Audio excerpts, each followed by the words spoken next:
درس امروزه ما بسیار عجیب است. بعد از تماشای فیلم Avengers Endgame همه ما شاهد بودیم که ناتاشا برای به دست آوردن یکی از سنگ‌های کائنات خود را قربانی نمود.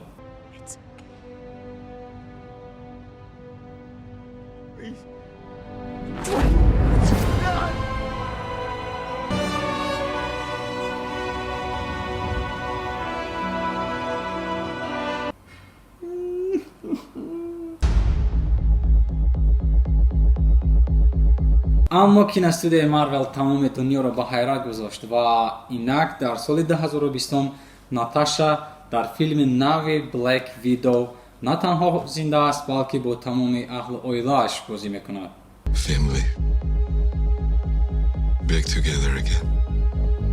پیش از آغاز کردن تشکر میکنیم از بختیار شمالوف، از همه پیروی بهترین ما و دیگران که برای ویدیوهای نوبتی را ثبت کردن ما را هوسمند میکنند.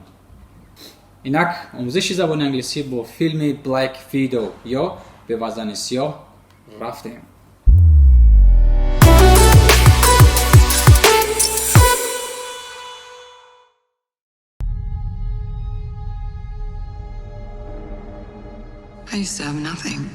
I used to have nothing.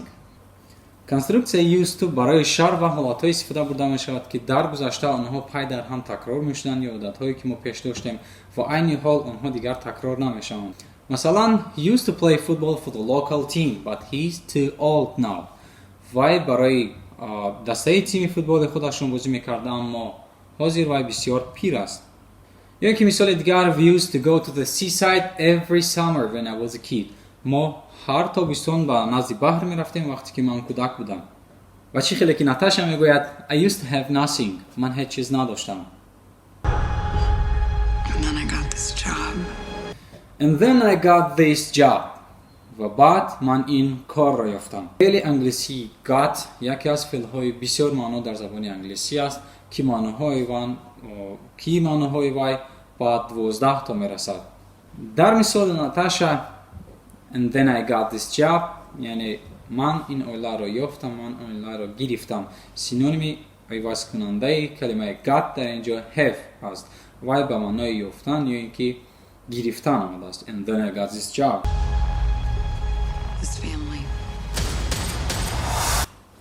This family این اولا را.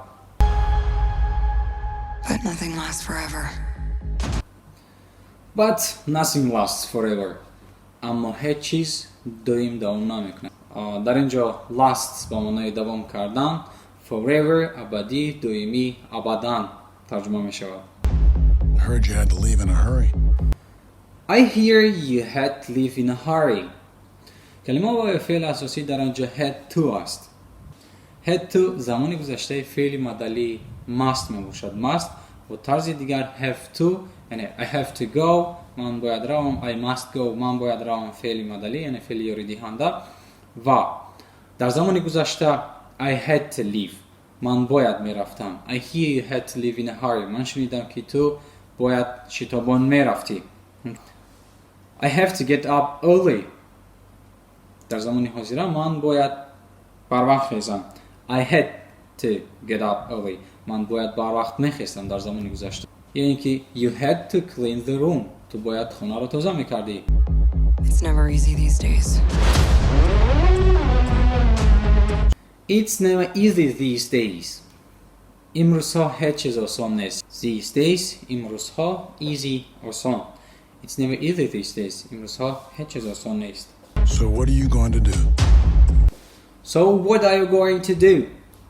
ساختار فعل going to درباره عمل و نیت‌هایی که در آینده بشوند استفاده برده میشود یا اینکه قرار و نیت‌هایی که ما میکنیم استفاده میبریم. مثلا I'm going to leave the school من نیت دارم مکتب را ترک کنم. I'm going to go to the US من نیت دارم به امریکا روم. یا اینکه he is going to break that glass وای آن شیشه را میشکند. یا اینکه مثال دیگر you are going to take the exam at the end of the year تو در آخر سال خونش یک دو امتحان میگیری. این قراری است که علاقه قبول شده است و در آینده تو باید یک دو امتحان گیری. I've lived a lot of lives. I've lived a lot of lives. من حیات‌های گوناگون زیاد داشتم. I've lived زمان present perfect. زمان present perfect این زمان عملی را اجرا میکند که نتیجهش علاقه معلوم شده است. یعنی پیش یگان کار اجرا شده بود و نتیجهش را ما حاضر میبینیم. مثلا they've gone out. آنها بیرون رفتند. یعنی آنها در خانه نیستند. یا اینکه I've lost my passport. من شناسنامه خود را گم کردم. من شناسنامه خود را دیگر نمی‌یابم. نتیجه گم کردن من آن است که من حاضر شناسنامه را نمی‌یابم. کورخش کنم. یا اینکه I've cleaned my shoes. من پوشیدهایم را تازه کردم. But I'm done running from my past. But I'm done running from my past. اما من از گریختن گذشتم خسته شدم. در اینجا کلمه I'm done استفاده برده می شود. I'm done به زبان تاجیکی همچون خسته شدن، بس کردن، تمام کردن یکون چیز رو میفهمد. I'll let you know when I'm done. وقتی من تمام کردم با تو آواز میکنم. I'm done spending money on the internet. من پول زیادتی رو در اینترنت صرف کردن رو بس کردم. من خسته شدم از پول زیاد صرف کردن در اینترنت. I'm done. Running دویدن، گریختن. Running from my past از گذشته خود گریختن. I know you're out there. I know you're out there. من میدونم که تو در آنجایی. I know you know I'm out here. I know you know I'm out here. من میدونم که تو میدونی من در اینجایم. Out here یعنی در اینجا. Out there در آنجا. So we're gonna talk like grown-ups? So are we going to talk like grown-ups? خیر ما همچون کلان سالون گپ میزنیم. آوی تصریف فعل تو بی. عادتاً در جمله های خبری با استفاده از فعل تو بی جانشین اول میاد و بعداً فعل. مثلا we're English school. ما مکتب زبان انگلیسیم. و هنگامی از جمله خبری با فعل to be جمله سوالی تشکیل کردن ما فقط همون فعل to be رو گرفته در پیش میمونیم و این شاید are we in English school. آیا ما مکتب انگلیسیم؟ و در اینجا انتهاش هم میپرسد So are we going to talk like grown-ups? خیر ما همچون کلان سالون گپ میزنیم. To talk گپ زدن و grown-ups کلان سال دمی که با بلیغ است. همچون کلان سال یا بلیغ. Is that what we are? Is that what we are? کارهای اینقدر جدی اند؟ It's good to see you too, sis. It's good to see you too, sis. از دیدار تو هم شدم خواهر. سیس در اینجا شکل کوتاه کرده شده کلمه sister یعنی خواهر استفاده می شود. It's good to see you. از دیدار تو شدم خواهر. What brings you home? What brings you home? تو را چی به خانه آورد؟ We have unfinished business. We have an unfinished business. ما یک کاری ناتمام داریم. We have ما داریم an unfinished پاینده که آن در زبان انگلیسی همچون پاینده که این کار کننده استفاده می شود. پیش از فعل و یا اسمی که میاد معنی آن را کلان تغییر می دهد. یعنی unfinished کاری ناتمام. unclosed یعنی شده ناپوشیده. unhappy بدبخت. unfamiliar ناشناس و امثال اینها. We have to go back to where it all started. We have to go back to where it all started. ما باید برگردیم به آنجایی که همه این آغاز شده بود. یعنی همه کارها سر شده بود. We have to یعنی فعل مدلی must. ما باید رویم. We have to go. ما باید رویم به آنجایی که to where it all started. به آنجایی که it all started. همه این کارها سر شده بودن. Lucky us. Lucky us.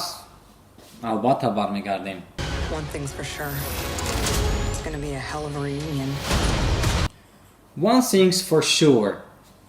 از یک چیز من دل پرم. از یک چیز باوری تام دارم. It's gonna be a hell of reunion. It's gonna be شکلی کوتاه کرده شده زمانی going to be یعنی شکلی که ما پیشتر گفتیم going to be مقصد داشتن در آینده قرار و شکلی کوتاه کرده شده او gonna be a hell of reunion این بدترین سرجمی خواهد شد. A hell در کلمه تحت لفظی همچون دوزخ ترجمه می شود و امریکایی ها این را بسیار همچون کلمه بد استفاده میبرند. hell of reunion یعنی بدترین سرجمی. reunion وقتی که آدم های با هر طرف رفته با سرجم میشن، یعنی سرجم شدن، از سر نو سرجم شدن. reunion.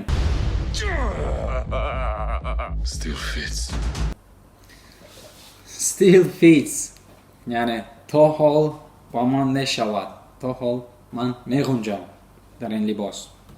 Family. Back together again.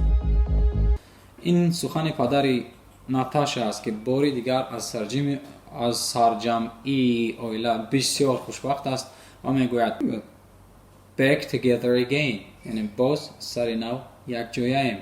back together یک جای، again از سر نو. You got fat. You got fat. You got fat یعنی تو غول شده ای. غول چی میگم با سینه تاجیکشا؟ تو فربه شده ای.